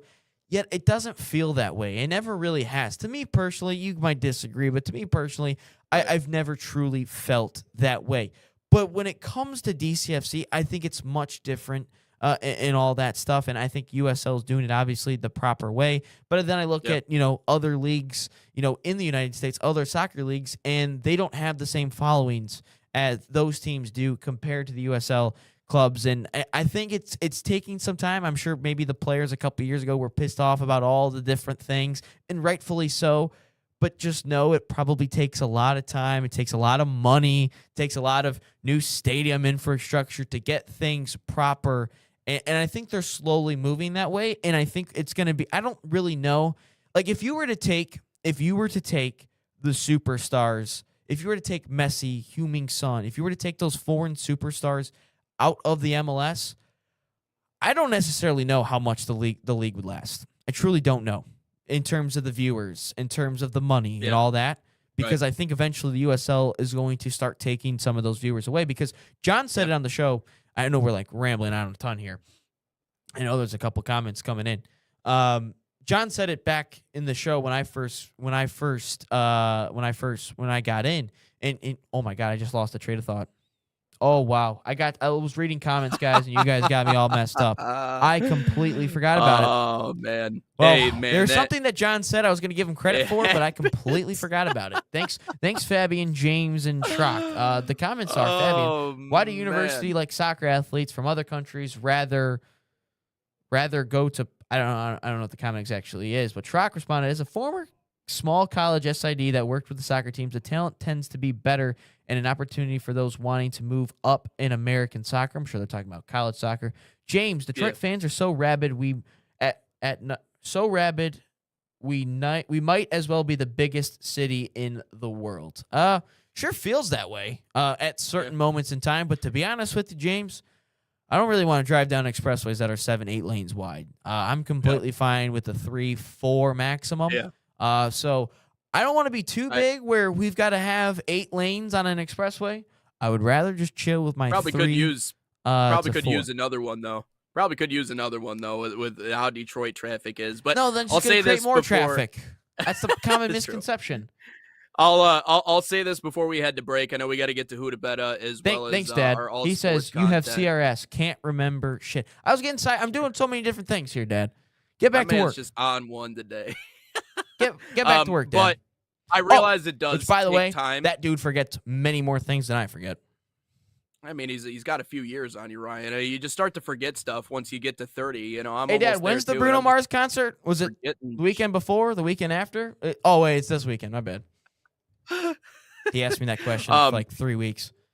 Oh, my making plans with my father is a trip, man. That's a whole thing in and of itself. He asks the same question at least 5 times. But legal representation is important. I realize it takes time for the USL to get to the point to where they are, but you know, if leagues, you're dealing with millionaires and billionaires. If they actually treated athletes the way they deserve to be treated and gave them the money that they deserve, there would be no need for agents. There would be no need for players associations. And so that's why it's important to have those people to apply the pressure on these owners, because the player stepping up and being like, you know, screw you is not going to go well for the player. The legal rep, a little bit different. So that's why I say when I'm giving my kudos to the Players Association, they put the pressure on, they got the results they wanted. So it's all good stuff. But let's get into Who to Betta as well as our all sports content here coming up on the other side. Appreciate all you guys dropping in the chat. Man City Soccer Camps are a proud sponsor of the National Soccer Network, bringing world-class training inspired by Man City's global football philosophy. Players across the United States, open to boys and girls of all skill levels. These camps focus on technical development, decision-making, and playing the game the City way. Right now, you can save $30 on registration by using promo code MCNSN30. Again, that's MCNSN30, or you can scan the QR code on your screen. Find a camp near you, usacamps.mancity.com.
Inside the Game rolls along here on the National Soccer Network, episode 283 here on NSN.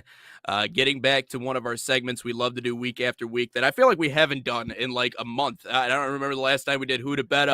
It was JJ Weatherholt and Kevin McGonigal. Oh, was yes, the last Kevin one. McGonigal. It's funny. I was actually asked yesterday if I could keep one of those players, whether Holt, I think it was Roman Anthony or Kevin McGonigal, who I could keep for the next 10 years. Who would it be?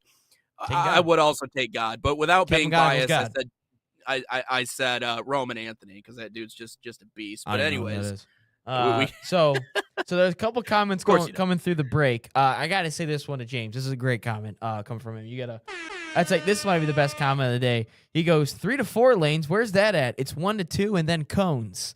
That's a very good point, James. That's a very good point. Fabian says Detroit sucks because they don't have White Castle. James says, we've got White Castle everywhere. Fabian said, just kidding. I said, west side of the state doesn't have it. James goes, we don't have we don't talk about the west side of the state. And I go, yes, the west side of the state talks more about the east side of the state than we talk about the west side of the state. You're not from Detroit, by the way. You're not from Detroit. But anyways, continue. None of y'all are from Detroit. Just like you're talk not about from Shelby Grand Township. Rapids. I am from Grand Rapids. I live in downtown Grand Rapids. I am from GR. Yeah, y'all claiming Detroit, living like 30 minutes outside of Detroit. When have I ever said on the show that I'm from the city? I'm from Detroit. When have I ever said that? You haven't. Yeah, I'm not. I'm just saying. This is. But when we got to describe the people on the map, hey man, we go here. We just say Detroit. Hey, man.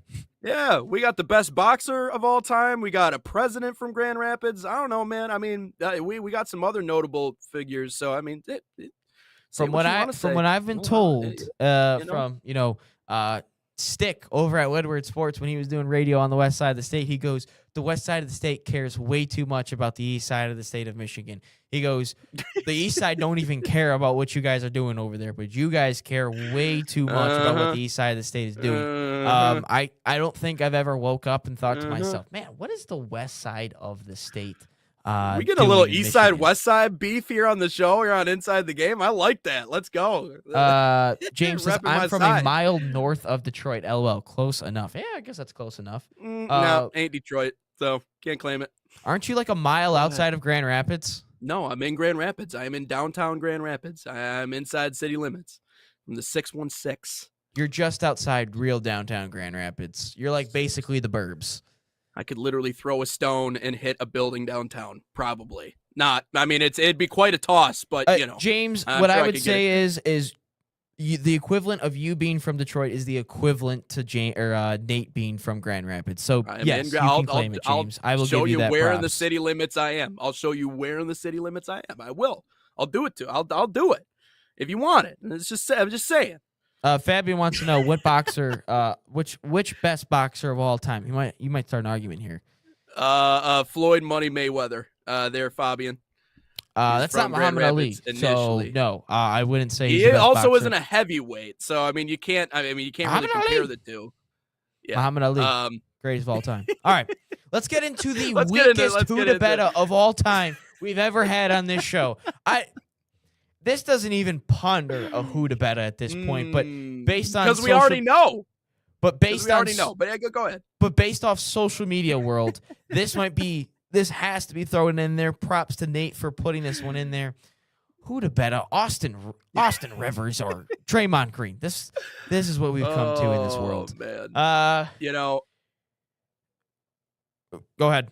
We got it. So we got to give a little bit of the backstory here. All right. So this is not in terms of types of players and everything else along those lines. Oh, we got a fun comment in there. Who we got Schrock, from? Just looked it up. Nate definitely is in the GR city limits. Source, trust me, bro. My guy.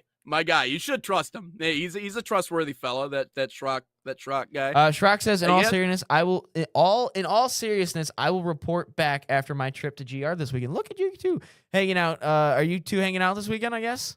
Yeah, he's coming to the game on Saturday. So I'm shout out.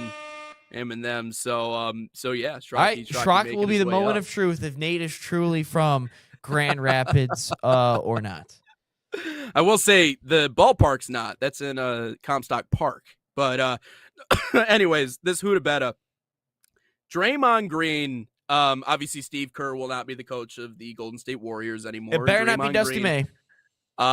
It's scary, but took the opportunity to essentially say that Steve Kerr, offensively speaking, kind of held him back, hindered him in his career, which I thought was ridiculous on its Draymond, face. wait, I think anybody Draymond said can, that about hold Steve on, Kerr? hold on, Ryan, which I think is ridiculous on its face. It's absolutely ridiculous on its face because scoring was never Draymond Green's calling Draymond Green was card. dumb, but Hey, I didn't know he was that dumb. Draymond had a few things to say about his NBA career, and again was great in so many ways. But again, scoring was not Draymond Green's thing. So Austin Rivers, came back by saying, and very passionately, may I add, that it's a little ridiculous that he would go after Steve Kerr like that because Steve Kerr got him to where he is. That Warriors franchise got him to where he is. And that quote, Draymond was the luckiest player in NBA history. Ryan, you're a little bit less separated, I guess, from high school or college than I am. But it's funny. One of the funniest phenomena of when you're in high school and you're junior, senior year, you always remember those kids that were legends in high school and then they graduate and then 3-4 years later they somehow find a way to circle back around and they show up like it's a guest appearance, like there's some sort of celebrity rolling up at school again to say hi to everybody. Like anyone really cares to see them again. Like, yeah, okay, you were great in high school. Get out of high school. Go live your life somewhere else. And Austin Rivers going after Draymond Green, even despite what Draymond said on his podcast, which again, I agree with you, is kind of ridiculous that he would say that about Steve Kerr, is just hilarious to me. For many reasons. Number one, Austin Rivers, and this is what Draymond said, Austin Rivers would not have been in the position in the NBA that he was if it wasn't for his dad and Doc Rivers. He would not have had $200 million career earnings.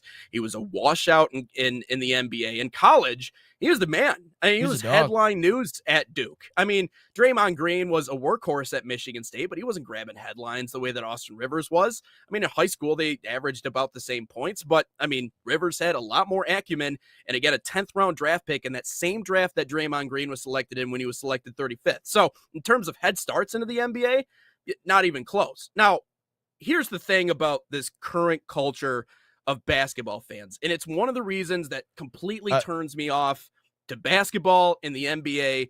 The only things that people ever look at are two things: points and championships. It's the same exact argument when you talk to me about Michael Jordan. Points and champion. Well, you can't even use points, but you can use championships if you like. But those are the only two things that we point at when talking about someone's greatness. Okay, Draymond Green's impact in his NBA career. Should we get to like who to bet real quick, and then we could give our reasons for who to bet at this point? Because we're getting into like I'm getting to that point. Who to bet in the NBA in terms of their NBA careers? It's bar none Draymond Green. The Warriors all time without Draymond Green on the floor with Golden State, which, by the way, I think it's ironic people hate on the guy, but he spent his entire career in one place. Anyways. Warriors are a sub 500 team in his career all time without him being on the floor. If you want me to take that a step further, he's missed 2 playoff games. They are 1-1 in the 2 playoff games that he's missed in his career. 500.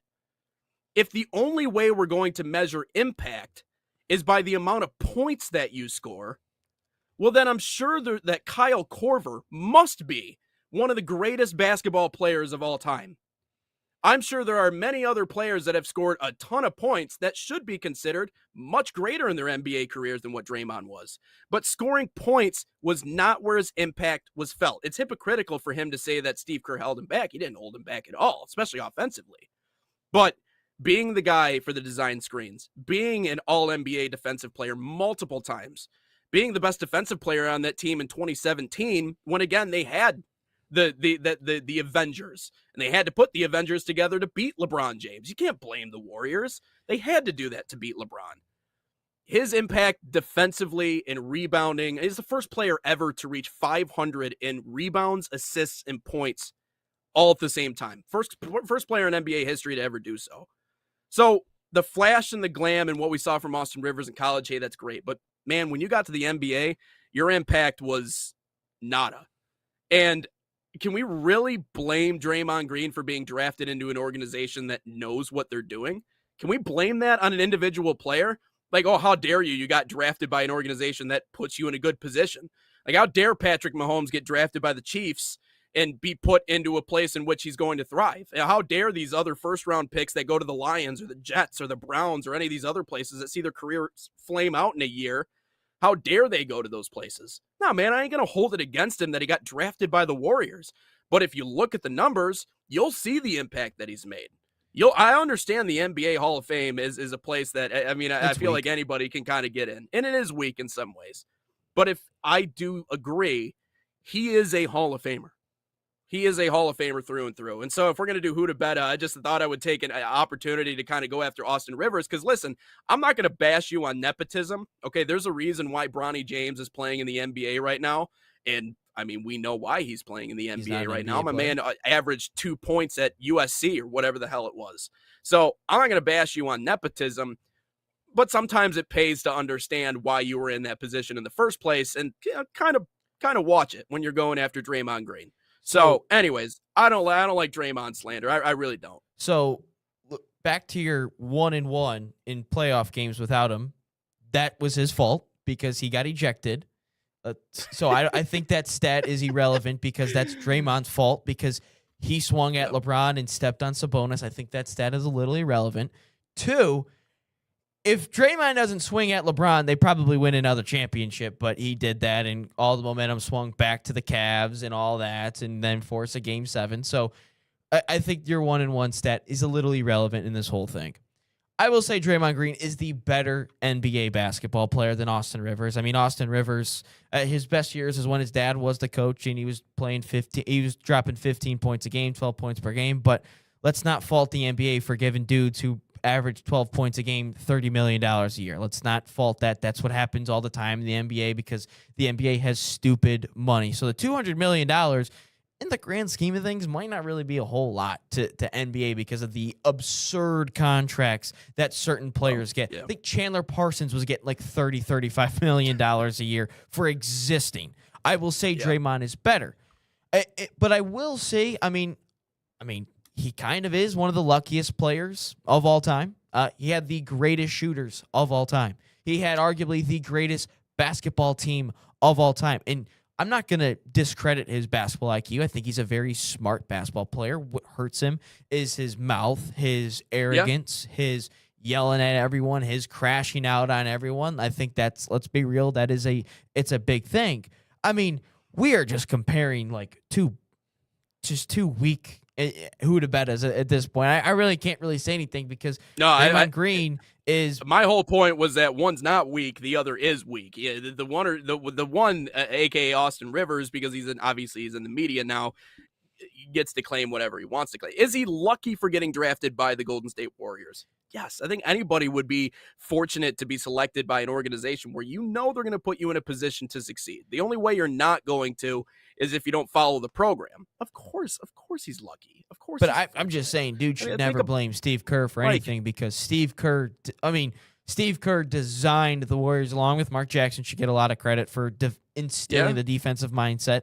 But I mean, when Steve Kerr got there, Draymond Green was like a bench guy. Like he was an afterthought. It was David Lee was the guy that was going to be in his place. He was going to be the power forward. And then Steve Kerr kind of transformed the offense into what it was, obviously, to what it was. Obviously, now it's not what it was anymore with Klay Thompson being gone and all that stuff. Draymond Green's obviously an integral part of the entire Warriors dynasty, but I don't know. I just feel like we're just wasting breath on this huda beta between Austin Rivers and Draymond Green. We could have had so many huda betas, and it's just two players that I've never would have thought in 1,000 years I would have compared. To be completely honest with you, Nate. But I mean, Draymond Green's going to run his mouth. We know that. Austin Rivers is going to run his mouth. It's their NBA players. They're prima donnas. They expect everything in the world to just come straight to their lap because they're in the NBA. That's the reality of this. But yeah, I mean, I'm not going to disagree with you, Draymond Green. The only thing I'll disagree with you is your 1-1 playoff stat. That's if Draymond isn't an idiot, he doesn't even miss the playoffs. All I'm saying is, I mean, generally speaking, if you're winning NBA championships, you're probably a top 10 defense in the NBA. Like, we can't forget about that. Hold on, a couple comments. Fabian throwing in some shots. This is maybe we may have to put Nate on the full screen here. LeBron's a bougie poodle. LeBron 4 out of 10. Money poodle. Mayweather cherry picks his fights and lost to Jose Luis Castillo. Oh, get that garbage out of here. Yeah, he lost to De La Hoya. He lost to Marcos Maidana. You couldn't touch the guy. You couldn't touch the guy. You can't hit a target you can't see. Okay, he introduced a new way of boxing, and it's a way of boxing, and much like LeBron in the NBA. Okay, LeBron brought in the player first generation of NBA basketball. Floyd Mayweather, who I think is brilliant in the way. Now you don't like that, like the antics or the way that he goes about his business. The type of boxing that he introduced in the shoulder rolling and the not taking damage.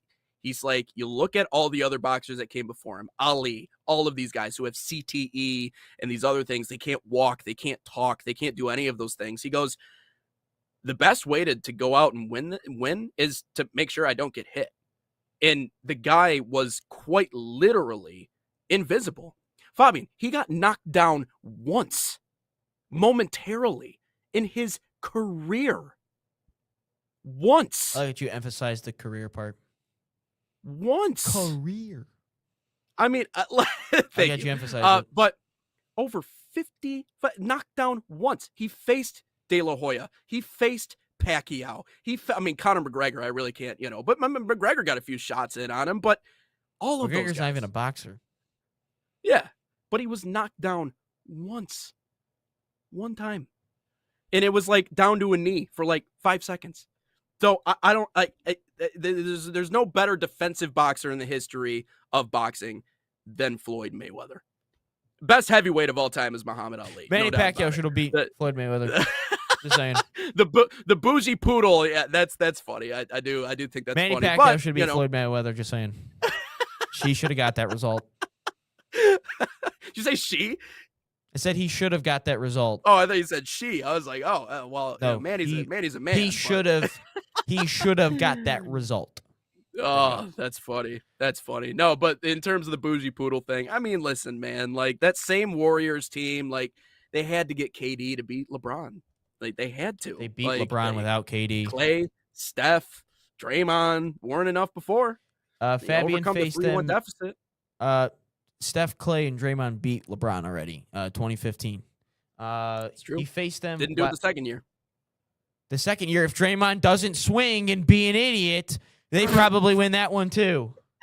Okay, so a couple MMA fights out here. We'll try to talk about Pistons Cavs if we get in, but Fabian, he faced them while they were in wheelchairs. They were on two legs. I mean, from what I saw, hey, Fabian, if you can't beat Logan Paul, I don't necessarily know if you're the greatest boxer of all time. That's all I gotta say. Ooh, I've never heard. Again, I'm not that big of an MMA guy, but Fabian says, and the best defensive fighter was Nicolino Lochte.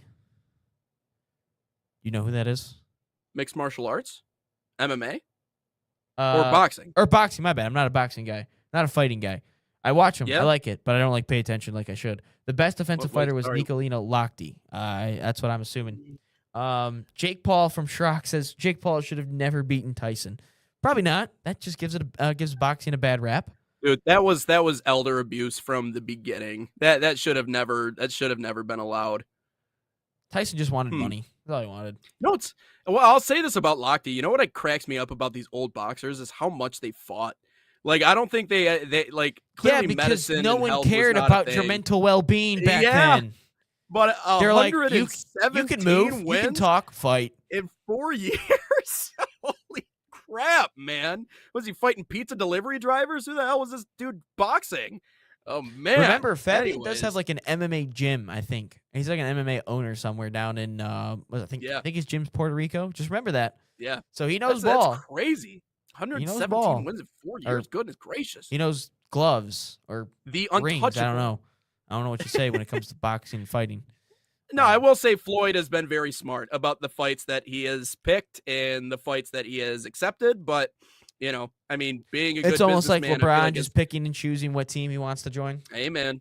Being a good businessman is half the battle, I feel like, especially in boxing too, with how crooked boxing can be. And I'm sure Fabian can probably touch on just how crooked and sideways the boxing is, because even with the scoring and everything, I mean, like, yeah, I mean, make a lot of good points there. But let's get into Pistons talk. What, you want to take one more break, or you just want to get right into it? It's already 45, so yeah, good job, Pistons. Way not to suck. Good job to the Pistons. Good point. There, Pistons Ryan. won again. Yeah, they did. They did one again. You know what? You know who Asar Thompson reminds me of a little bit? Who? Just because someone told me that he reminds them of someone, and I look back at some of the highlights of this particular individual, and it kind of rings true. I was told, and from again watching and listening and talking to different people who were alive during this era, the Bulls' Dennis Rodman. Dennis Rodman.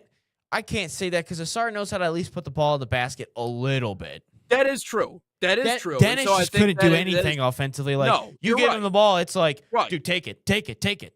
Yeah, no, I know. And him dribbling the basketball, he even said that. Like, his name's Paul. He works with me at the ballpark. But he's like, anytime Dennis Rodman would get a rebound and attempt to dribble, it would be horrifying. It would be like, hey, give up the basketball. Like, that what are you doing? But the way that Asar Thompson impacts a game, I see why people say he's untouchable sometimes, because of his rebounding, because of his fight, his attitude, all of those things. I feel like he combined a lot of that last night. And so that was really cool to see. And so I see a lot of Rodman in the way that Asar Thompson plays. But yeah, man, just the attitude, the takeaways. Tobias Harris has been playing really well. Duncan Robinson's been playing extremely well too, man. I mean, I this the edge and the attitude he played with yesterday. If we get Miami Heat Duncan Robinson for this series or the remainder of the stretches, we might be in for some fun. Look, that's all I'll say about that. If we're able to get a full Robin performance out of someone, Duncan or Duran or Tobias with Cade, because Danis Jenkins. Okay, I have mixed feelings about Danis Jenkins because, man, does he piss me off. There is, when it comes to the Pistons, if we're able to get a solid Robin performance out of someone, because we know Cade's going to get his. Franz Wagner is his kryptonite for whatever reason, almost like Iguodala was in the 2015 series to LeBron and James. That's how he won MVP all of a sudden. Steve Kerr, which, by the way, Draymond, if Steve Kerr doesn't make the switch of putting Iguodala on LeBron, you might not win that series either. Thanks, Steve Kerr. You bashing Steve Kerr might be the dumbest thing I've ever heard someone say. Anyway, when I looked at the Pistons game, it felt like they finally had that sense of urgency, and that's what they talked about. That's what they all talked about, not having that sense of urgency in the Magic series at the beginning. Now I think they got punched in the mouth a little bit, and then they're starting to figure things out. Just looking at the box score, 20 points from Tobias. Uncle T yet again. Cade, 23. Duncan Robinson, 19, as you mentioned, which, by the way, I loved him getting in the face of James Harden. I absolutely loved that. Duncan great. says, I don't celebrate threes, but I'll celebrate twos. Don't know how that makes sense, but he will celebrate twos, I guess. Which, by the way, James Harden, 7 turnovers yesterday. 7 turnovers. If you're getting locked up by Duncan Robinson, you might as well just quit the game of basketball. James Harden, he's a bum. Besides the end of the game, James Harden did absolutely nothing in that game. I mean, you look at the free throws, 9 of his 22 points came from the line. I get it's a whole art and all that fun stuff. Donovan Mitchell looked awful. I know he dropped 23 points, but I'm completely fine with him shooting 4 of 10 from outside the arc, I guess. Like, you're going to jack up that many threes, completely fine. I think the Jarrett Allen thing played a little bit of a factor. I will say that, with him getting in foul trouble early. But to the Danis Jenkins part, this is so bright right now. Danis Jenkins might be the stupidest basketball player I think I've ever seen play the game of basketball. It's the amount of times I had to see this guy chuck up a contested step back 3 or just full go, head down, don't even scan the floor at all. But I will say this. He made up for it yesterday with the defensive rebounds, the offensive rebounds, playing defense late in that game. But offensively, dude, oh my God. If I get a heart attack watching this guy play the game of basketball, he just is straight up 1v1. I'm driving the basketball or I'm taking a step back 3. Danis, if you just slow down a second, just scan a little bit. Instead of under 10 seconds of the shot clock, I got to do all these moves. Just scan a little bit or give up the basketball. You are not that good of a basketball player to be doing that. You're not that capable of doing that. Just dump the ball down to Duren or dump it into Uncle T. Find Cade or something. Do not try to play hero ball, because if you do hero ball, I am going to get pissed off, because you are not that guy, pal. You're not that guy. You are not that guy, Danis. As a G leaguer, he was 12-7-4, four steals yesterday. That's pretty damn good. That's pretty damn good. I'm saying in the defensive side of things, the offensive rebounds, the defensive rebounds, he made up for it. But I am saying offensively, Danis, get rid of the basketball. You are not that guy. You are not that guy to sit there and play just spam skill moves on NBA 2K and just try to get to the basket. Stop doing it, Danis. You are not that guy. Your name is not Cade Cunningham or Tobias Harris. Give up the basketball in those moments. You're not him. Oh man. Also, bench is cleared yesterday between Tigers and Red Sox. Frankly, I don't care to talk about it. I mean, it's just Framber Valdez being a head case. Which I mean, that's there's a reason why he did it. Why did he do it? Eric Hosmer broke it down. You can check it all on Twitter. Why he threw at Trevor Story? Yeah, there's a whole video on why he did it. Eric Hosmer broke it down really well. Because he gave up back-to-back homers? Nope. He was pissed that when the Red Sox would get on second base, that they were telling the signs to the hitter, and they were pissed off. Valdez was pissed off about it, and then checked it at him. Eric Hosmer breaks it down.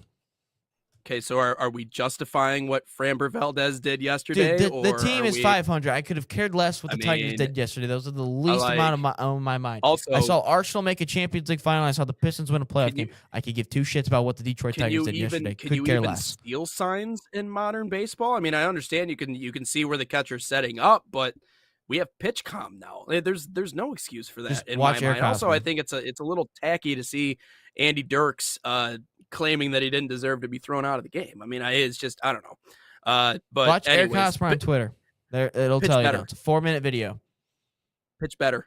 Like that's. I mean, everybody deals with runners on second base. He ain't the only one. So, anyways, let's get into question of the day. Just watch that video. It'll tell you everything. Salt Athletic, an official sponsor of us here at the National Soccer Network. Use promo code NSN15 to save 15% off the number one spell-proof clip bag that 100% works. Scan the QR code on your screen, I did do it. Whew, there we go. Or scan the QR code on your screen or visit saltathletic.com today. But question of the day. Would you want to get paid $50,000 to just watch every World Cup game, all 104 World Cup games?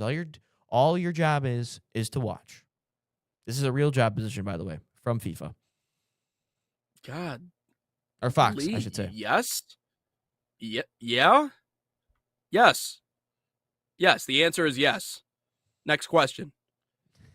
So the exact job is Fox and Indeed launched nationwide search for one qualified fan hired by Fox to watch all 104 World Cup games. I forget the exact title for it, but it's like official, it's like head of World Cup watcher.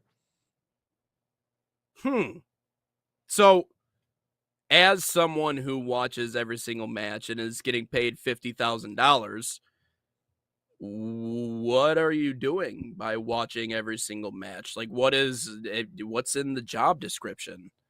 Like, I imagine there has to be some sort of social or like multimedia component to this. I mean, unless people are actually just paying people to sit and watch a game, that would be a pretty dope job. I would take that one in a heartbeat. The job is called Fox One Chief World Cup Watcher. That is exactly that's it. That's the job description. So your job is watching every minute of Fox Sports coverage of all 104 matches in 4K on Fox One, the official streaming platform of FIFA World Cup 26, making their fandom shine from a custom-built viewing space amidst thousands of daily visitors, tourists, and commuters in the heart of time, creating and sharing social content authentic to them throughout the tournament, showing the authority in watching and cheering for every match. So they basically just want you to do watch parties. Is basically what it is. Okay. Oh, okay. All right. So like when we see like They want the emotional. this- They want the emotions to run high. That's basically what they want. yeah. So is this like are these people being live streamed then, I assume, or filmed watching Fabian, these you apply matchups? on Indeed. Okay. It's also like an Indeed advertisement sponsorship, something like that. But So that is a Wow. real job. Chief World Cup watcher. mm, I would totally do it. I just may not get to. It- I yeah. may have to tell John, but yeah, I can't broadcast these games this summer. So, I'm watching in the a World stretch Cup. in a stretch of 2 months, they essentially pay you what the guy who goes out on Deadliest Catch. They're paying you more than what that guy's making. I don't know just for how much sitting the there and Deadliest watching. Catch guy This is makes. freaking bizarre, man. Have you ever watched Deadliest Catch? Nope. Great show. Freaking wild what those dudes do. I've considered it as a plan B for my career. If the whole sports thing doesn't work out, I'll just go catch crab in the Alaskan, the bitter Alaskan cold. Sounds horrible. What the hell, man? $50,000 to watch a couple of games? My lord, Not a in hell. couple, I mean, all hey, 104. man. Well, that's true. It's a lot of matches, but goodness, I mean, I could see this being a situation where then maybe if it's like a constant, like a live stream or something, so you can almost watch the watchers. Because I do, like, even with some of the other big sports matchups, like when Barstool does their, they'll have all the guys watching, or like I know we saw like obviously Woodward and their reaction to the NFL draft recently, like something like that. I do enjoy watching those streams. So I almost have to wonder if that's like a part of it. You know what I mean? Like the official cheering section. You are making roughly $500 a game.